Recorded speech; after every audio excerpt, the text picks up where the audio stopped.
డైలాగులతో కాకుండా సమస్యలపై వెంటనే చర్యలు తీసుకోవాలంటూ పవన్ కళ్యాణ్ను ఉద్దేశించి వరదు కళ్యాణి చేసిన వ్యాఖ్యలు ఇప్పుడు రాజకీయంగా చర్చానీయాంశంగా మారాయి.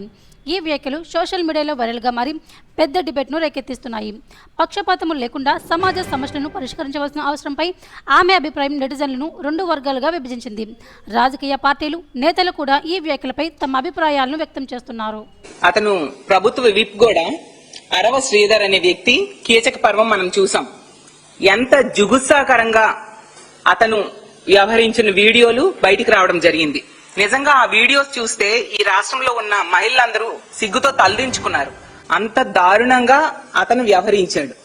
ఒక మహిళని, అది ఒక ప్రభుత్వ ఉద్యోగిని ఎంత దారుణంగా లోబర్చుకున్నాడు, ట్రాప్ చేశాడు. మోసం చేయడమే కాకుండా 5 సార్లు అబార్షన్స్ చేయించడం, బెదిరించడం, కొట్టడం. అంటే ఎంత బరి తెగించి ఈ కూటమిలో ఉన్న ఎమ్మెల్యేలు వ్యవహరిస్తున్నారో ఈ సందర్భంలో మనకు అర్థమవుతుంది.